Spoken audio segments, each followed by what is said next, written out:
자, 그러면 지금부터 세 개의 다양한 권역 구분의 기준과 방법, 그리고 세 개의 권역을 구분하는데 다양한 사례 지역에는 어떤 것들이 있는지 한번 함께 확인해 보도록 하겠습니다. 빈칸을 채워보면서 역시 내용을 한번 함께 정리해 볼까요? 세 개의 권역을 구분하는 데 있어서 크게 세 가지의 방법을 이야기할 수 있을 것 같은데요. 가장 흔한 방법은 역시 이 방법이 많이 사용되고 있습니다. 우리가 앞에서 함께 확인해 봤던 것처럼 세계를 아시아, 유럽, 아프리카, 오세아니아, 아메리카 등으로 구분하는 방법인데요. 이것의 기준은 무엇일까요? 네, 맞습니다. 이 각각의 대륙들을 중심으로 구분하는 방법인데요. 이렇게 대륙을 중심으로 세계를 구분하였을 때 넓은 지역의 총체적인 지리 정보를 파악하는 데 유리합니다. 그리고 두 번째로는 문화나 정치 등과 같은 요소에 따라서 구분하는 방법인데요. 문화와 정치와 같은 요소를 우리가 뭐라고 불렀었나요?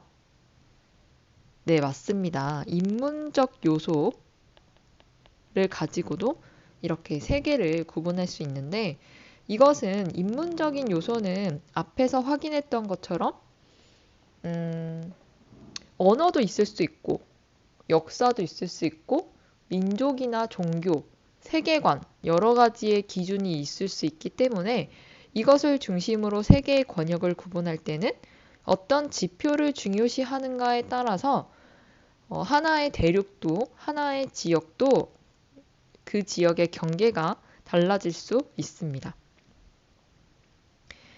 그리고 마지막으로 이 방법은 쟁점과 관련된 지역을 하나의 권역으로 묶는 방식인데요.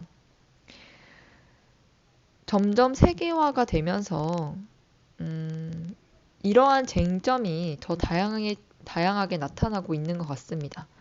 이렇게 지구적인 차원에서의 쟁점을 중심으로 그 권역을 묶는 방식인데요. 이렇게 지구적인 스케일에서 나타나는 쟁점을 기준으로 세 개의 권역을 구분하였을 때 지리적인 관점에서 우리가 세계 시민으로서 볼 수 있는 능력, 안목을 키울 수 있다는 장점이 있지만 이렇게 세 개의 권역을 구분하였을 때 쟁점이 뚜렷하지 않거나 시간이 지나면서 그 쟁점이 해결이 되면 사라지게 되겠죠. 그래서 사라지게 되면 그것을 구분하는 근거가 애매해지기 때문에 근거가 부족하게 되는 그런 단점이 있을 수 있겠습니다. 그러면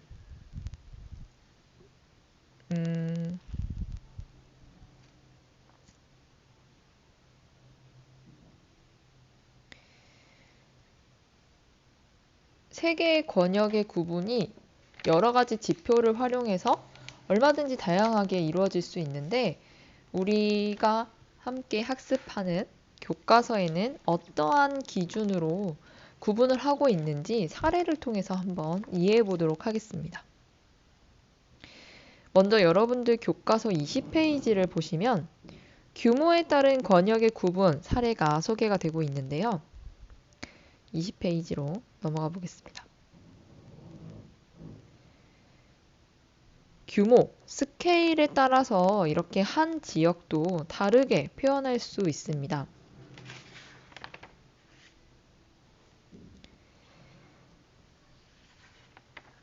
아주 큰 범위에서의 아시아를 볼 수가 있고 또 그거에서 더 확대되는 스케일로 남부아시아의 일부를 확인할 수 있으면서 또 여기에서 더 확대하여 인도 지역을 구분할 수 있고 이 중에서도 뭄바이라는 도시를 확대하여 지역을 구분할 수 있습니다. 그래서 이렇게 큰 스케일에서 작은 스케일로의 지역을 구분하는 방법도 있습니다. 그리고 두 번째로 소개하고 있는 방법은 문화적 특성에 따른 구분 방법인데요.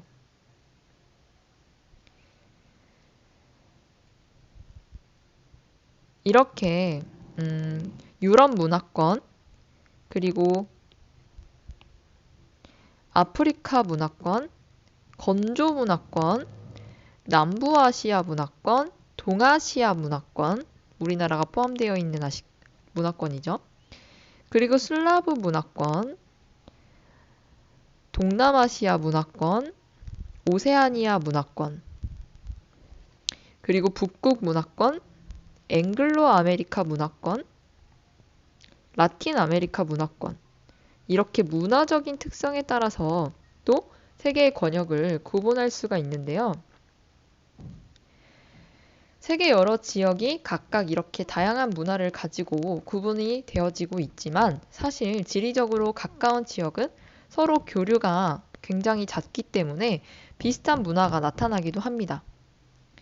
그래서 우리나라나 중국, 일본과 같이 종교나 언어, 민족 같은 문화 요소나 유사한 문화 경관이 나타나는 지역을 하나의 공간 범위로 묶는 것을 문화지역 또는 문화권이라고 이야기하는데요. 문화지역의 구분은 여러 문화적 요소 중에 어떤 것을 기준으로 하는가에 따라서 달라질 수 있습니다. 그러면 오늘날에도 세계화로 인해서 서로가 굉장히 가깝고 친밀하게 살아가고 있기 때문에 세계 각처에 사는 많은 사람들의 문화적 특성이 서로 연결되어 있는 경우가 많습니다. 그래서 사람들의 문화를 지역에 따라서 명료하게 구분하는 것이 사실상은 어려운 일이라고 이야기되고 있고, 지역 간의 문화적 교류가 매우 활발하게 이루어지고 있는 현재 오늘날에서는 더욱 맞지 않은 방식이라는 주장이 제기되고 있기도 합니다. 그러한 관점에서 우리가 이것을 이해해 본다면 문화적 특성에 따라서 지도를 이렇게 구분하는 이 지도의 모습도 시간이 지나면 달라질 수도 있겠죠?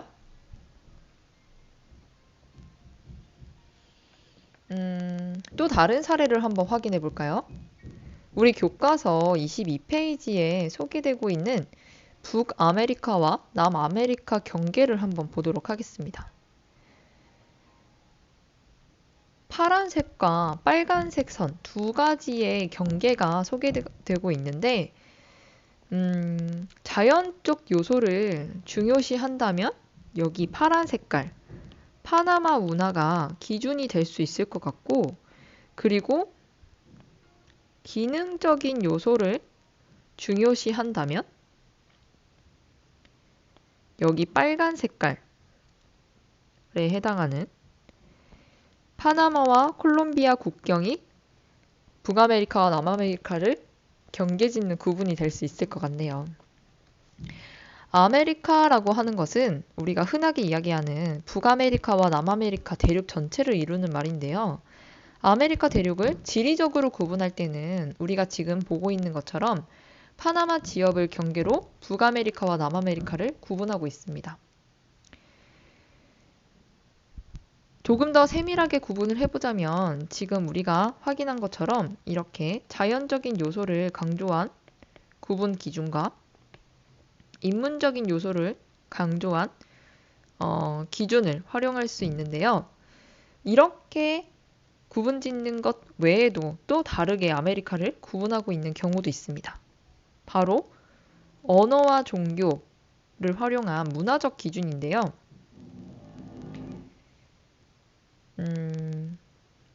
여기 파나마 지역을 사례로 본 것이 우리가 방금 확인한 사례고, 여기에 위에 보면 아메리카를 앵글로 아메리카와 라틴 아메리카로 구분하고 있는 것을 볼 수 있습니다. 이 앵글로와 라틴은 문화적 기준이죠. 그래서 리오그란데 강을 경계로 했을 때 앵글로 아메리카와 라틴 아메리카를 구분짓고 있습니다. 리오그란데 강을 기준으로 북쪽은 앵글로 문화를 가지고 있는 앵글로 색슨족과 그 문화를 기반으로 하는 앵글로 아메리카를 의미하고, 리오그란데 강의 아래쪽에 있는 지역은 라틴 아메리카로 에스파냐인과 포르투갈의 라틴 문화가 지배적으로 나타나는 문화 지역을 의미합니다. 그런데 지도를 보면 여러분들도 잘 알 수 있다시피 앵글로 아메리카에 위치하고 있는 지역은 전형적인 선진국을 이루고 있는 도시들이 많은 그런 지역이고, 이 라틴 아메리카를 이루고 있는 도시들은 대체로 저개발 단계에 있는 지역이기 때문에 이렇게 앵글로 아메리카, 라틴 아메리카 문화적 기준으로 사용하는 구분 기준을 계속적으로 자주 접하게 되면 이 지역에 사는 사람들은 서로 거리가 더 멀어지게 되는 계기가 될 수도 있겠죠.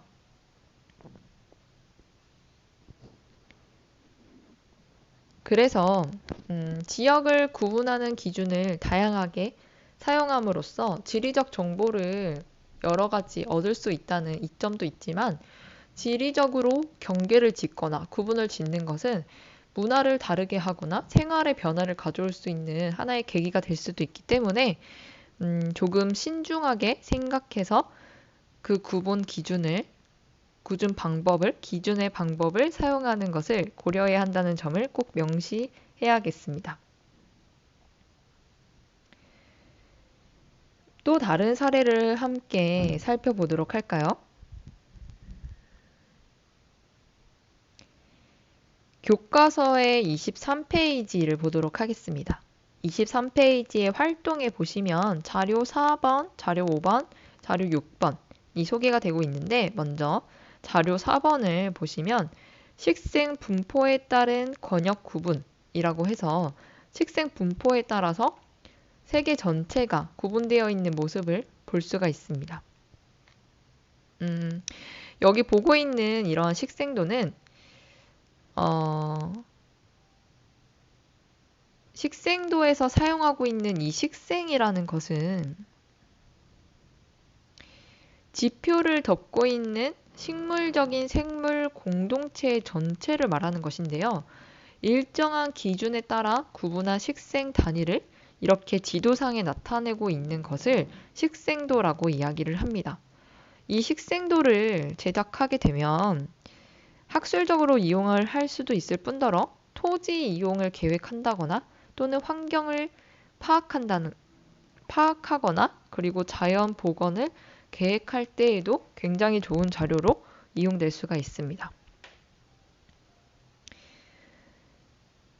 그리고 식생 분포가 이렇게 기후의 분포에 많은 큰 영향을 받고 있다는 것도 확인할 수가 있고요. 여기 아래 자료 5번을 먼저 보시면 이것은 세계지리 교과서의 권역 구분을 소개하고 있는 건데, 세계지리 교과서에서는 이렇게 유럽과 북부아메리카, 그리고 건조아시아와 북부아프리카, 사하라 이남아프리카와 중남부 아메리카, 몬순 아시아와 오세아니아, 사하라 이남아프리카와 중남부 아메리카로 구분하고 있는 것을 볼 수가 있습니다. 이렇게 자료 4번과 5번처럼 세 개의 권역을 구분하였을 때 얻을 수 있는 장점과 단점에는 어떤 것들이 있을까요? 먼저 자료 4번과 같이 식생 분포에 따른 권역을 구분하였을 때 얻을 수 있는 장점은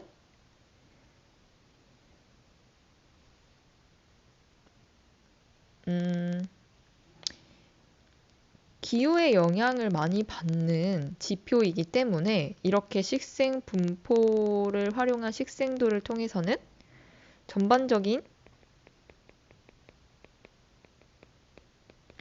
기후 환경의 차이를 볼 수 있다는 것이 가장 큰 장점이 되겠습니다.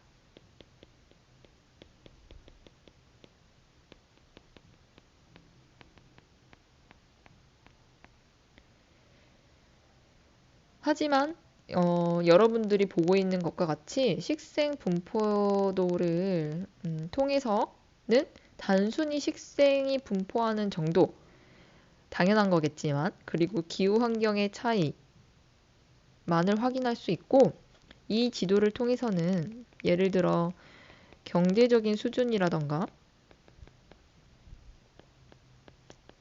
또는 문화적인 특징,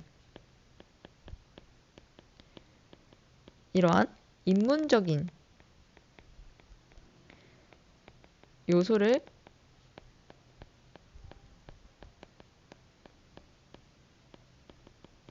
파악하기 어렵다는 단점이 있을 수 있겠습니다.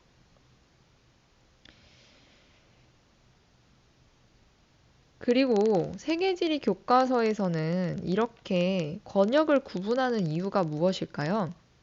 세계지리라는 교과는 여러분들에게 세계의 단순한 지리 정보를 제공하는 목적도 있지만 이렇게 세계의 각각의 장소에 대한 이야기들을 들려줌으로써 그 장소에서 일어나는 일들에 대해서 내가 세계 시민으로서 어떻게 대처를 하고 생각해야 하는가, 그것과 관련된 힘을 길러주기도 하는데요.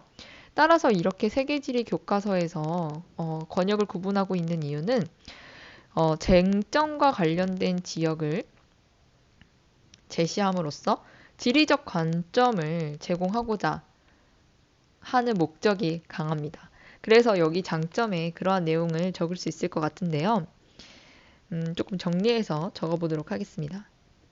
세계지리 교과서의 권역 구분을 통해서 우리가 얻을 수 있는 이점으로는 쟁점과 관련된 권역 구분이기 때문에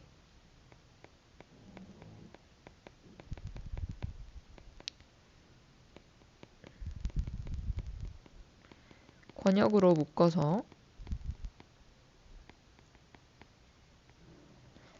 지리적인 관점을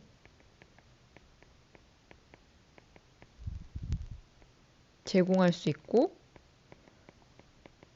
세계 시민으로서 안목을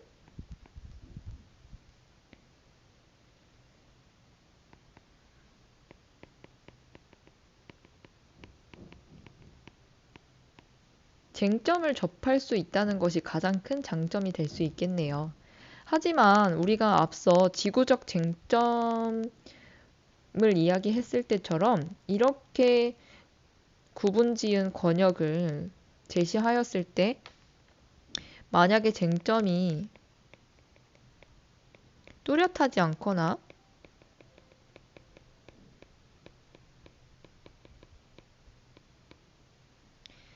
시간이 지나서 해결이 되면 사라지면서 이렇게 권역을 구분짓는 것 자체가 모호해질 수 있기 때문에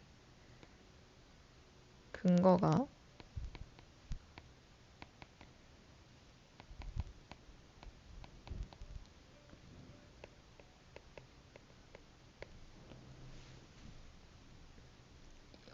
기준이 달라지게 되는 또는 생각할 수 있는 그 근거가 달라질 수 있는 경우가 발생할 수도 있겠죠.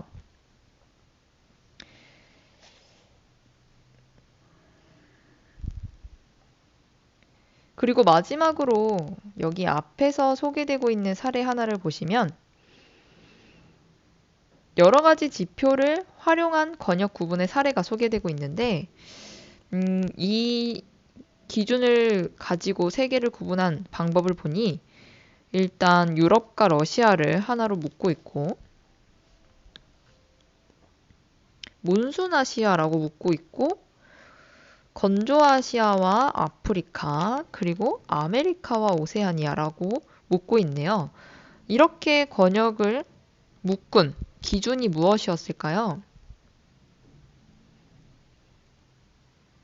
몬순아시아라고 묶은 걸 보니 계절풍과 그에 적응한 생활 방식이 나타나는 지역을 하나의 지역으로 묶어낸 것 같고 그리고 그 왼편으로는 건조기후 지역이 나타나는 그런 건조아시아와 아프리카에서 적응한 생활 방식이 어떻게 나타나는지를 기준으로 묶고 있습니다.